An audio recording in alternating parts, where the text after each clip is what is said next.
Hey everyone, welcome back to my channel. Today I am going to walk you through how I prep for homeschool each week because I have the same system that I use every week, even though it's a different theme, and it has just worked out for us so well. It makes my weeks so much more easy and they're streamlined and efficient, and it doesn't really take me that much time to prep for the week. So if you want to know some tips or tricks or just how I prep my homeschool week, then keep watching. Please don't forget to subscribe below and give this video a thumbs up.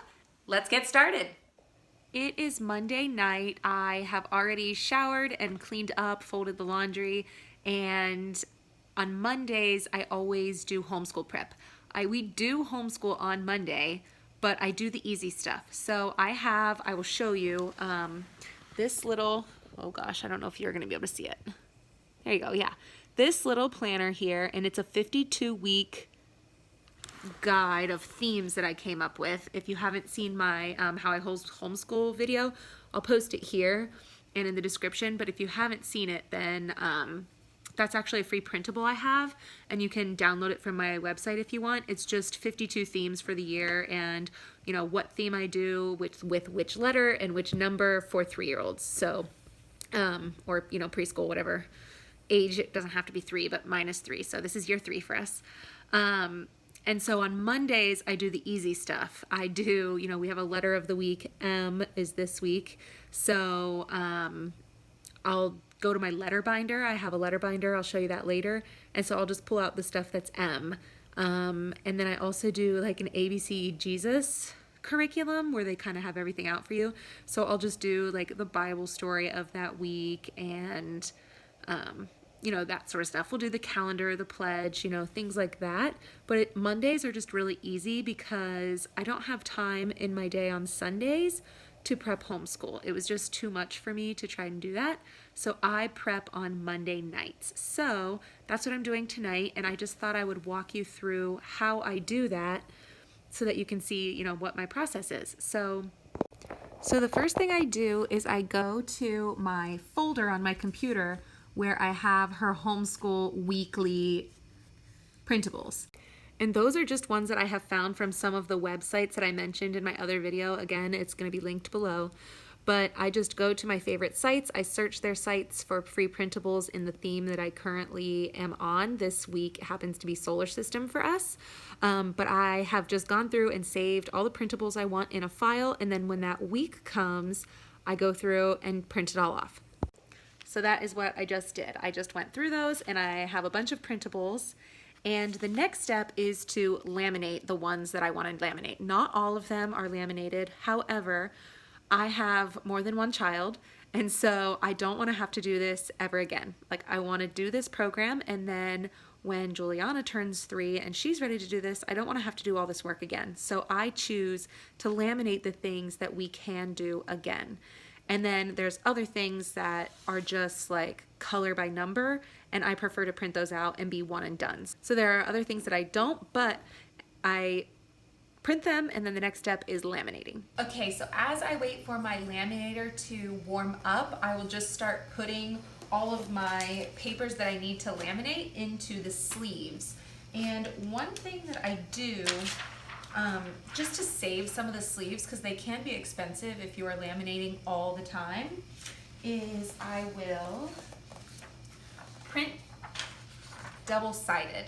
That way when it goes in the sheet and it laminates, you have a page on each side rather than just having to do single page, you know, things all the time. You would waste so many. So when you have similar activities or similar units, it's great to do them that way. So I just do that while I wait for it to warm up, and then as it warms up, I'll start feeding them through, and then I will just basically start, you know, cutting things that might need to be cut, or once they're laminated and might need to be cut.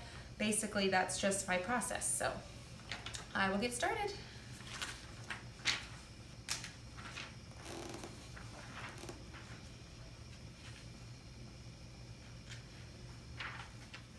Anything that you need to cut, like this is going to be something I'm going to have to cut out each of these stars. So you want to make sure if you have to cut something out, don't do double-sided. So anything that needs to be cut, do single-side printing. Believe it or not, that sounds so simple to like print double-sided and print single-sided for some things. It sounds so like, duh, of course you would do that. But it took me months of homeschooling and laminating often to realize that you could do that, or that that would make sense to do. So I hope that tip helps somebody out there, because it definitely took me a while to figure out on my own.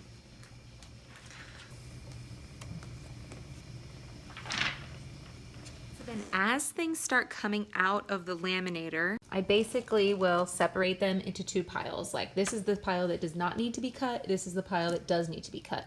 So then, since this thing is kind of slow, as I wait for things to come through and I already have everything leafed up, I will then just start cutting this.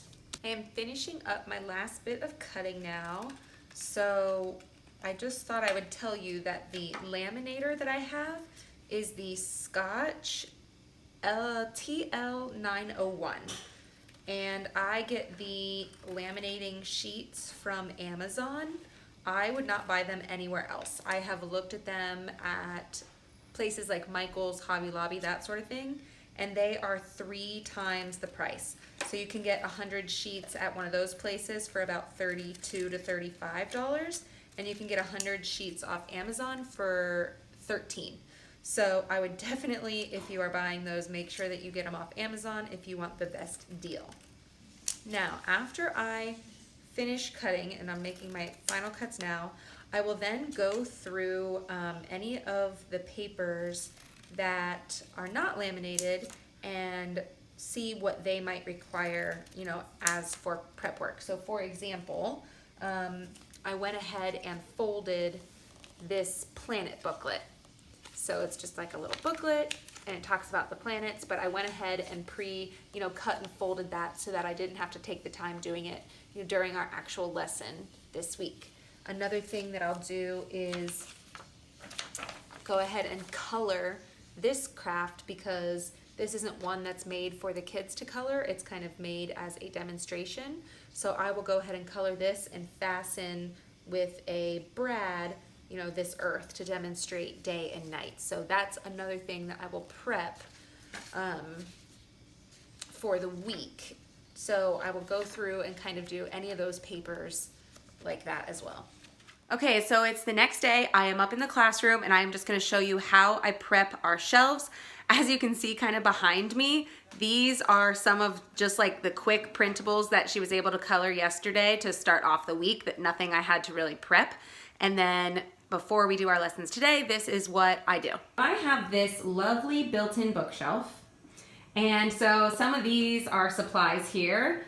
And then I have our printer, and then below stays like this. When we don't have a lesson, after I'm done cleaning up, this is an Isabel shelf. This is just where like her hands and heads can reach. Here is her lower shelf. And then this bottom shelf is for Juliana. And this right now pretty much stays the same for her. I just have her Velcro book that she's working through. Right now she just pretty much likes to take off the things, and we're just working on, association and recognition. So just the fact that this might be a yellow star is all we're working on with her. And then she just has a couple of hand-eye coordination things, pom-poms and coins into this drop slot. Same thing with this, just a different shape, popsicle sticks in there. And then that's a toy she likes. So this shelf for her right now is pretty consistent. We don't do too many different activities with her unless she is, doing something with her sister that she just wants to have her hands on, but she's just not quite old enough for some of the other things. So unless it's a sensory bin or, something else, her shelf pretty much stays like that. But what I'll show you today is how I prep for Isabel's week and adding things to our shelves. So here is the pile of stuff that I have prepped. I've cut out, I've laminated, and I am going to just basically put it here. So basically what I do is put the pieces to some of the worksheets. I try to separate them, pre-separate them so that it's easier for her to just grab, the individual bowls or, containers, so that she doesn't have to separate them herself. I just like to keep them separated for her, and I will just put one activity in each. And every week is different with what goes in these. Like sometimes there are weeks where there's hardly any worksheets or things that need to be cut out. So instead, I'll put different kinds of things in those containers. So if we were working on, magnets, maybe magnets would go in there, or maybe popsicle sticks, or maybe some other craft sort of thing. And then all of the worksheets and printables and demonstration things that are just paper go in the clipboard. And then she can just pull that down, and go through it as she pleases. So then once I have that laminated, like the stuff I did last night in there, I will go into the other areas of my classroom. I will pull out the stuff for the letter of the week, and I'll pull out stuff for the theme of the week just to more decorate and add to the shelves. Closet, you'll see this is just where I have bins of homeschool stuff. So this week I need to pull out the magnets for the week, which I just have a bunch of lettered magnets. This week is the letter M, so I will pull those out and place them here. These are tracing sandpaper letters and numbers, so she will do these like kind of in tandem with these. And then I have my kind of space stuff here, so I'll grab that. And I'll just kind of decorate the shelf with this.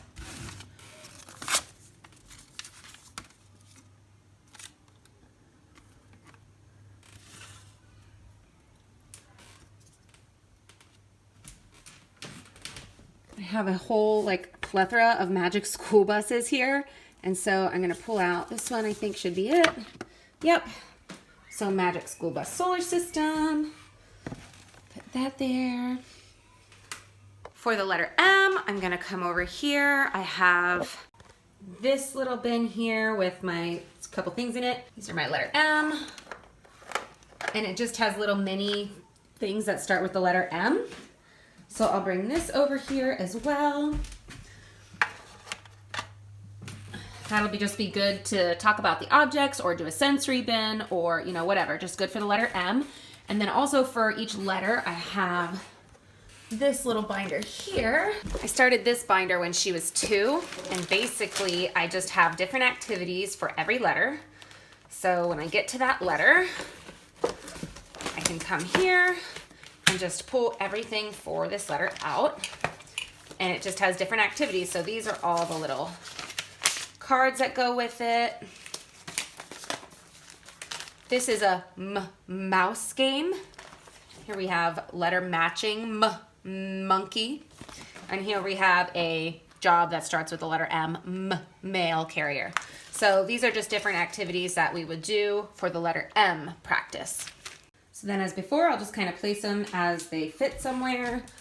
I'll put these cards in here. I just put this here, and these I'll put with the other papers.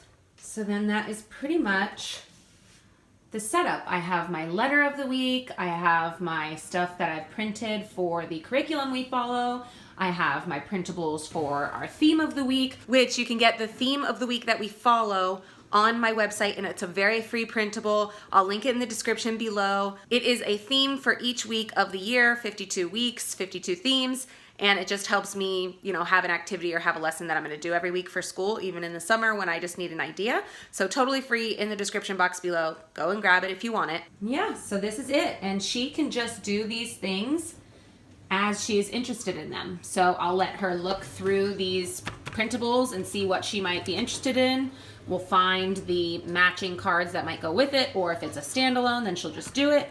We might do a sensory bin. I also have a list. I just scoured the internet, and I go to Pinterest, I go to different blogs that I like, and I just search for different, this week is solar system, so I look for different solar system activities that I might like to do with my child. And I write them down, just have them on a Word document like this, and I save that because when Juliana turns this age, I want to not have to do that again and just to look up at my paper to know what activity ideas I already have. So I do that for every theme, every week. I just have a list of activities for that theme, so that way I already know what we can do. I can give her options and she can pick what she likes, and then I save it so that I can use it for future children to come. All right, everyone, that is all I have for you. This is how I prep for our homeschool preschool for a week. I do this every week and it just sets us off to a great week, and I have loved it because we've been able to stick to theme and stick to letters with not too much problem because we just have this easy system down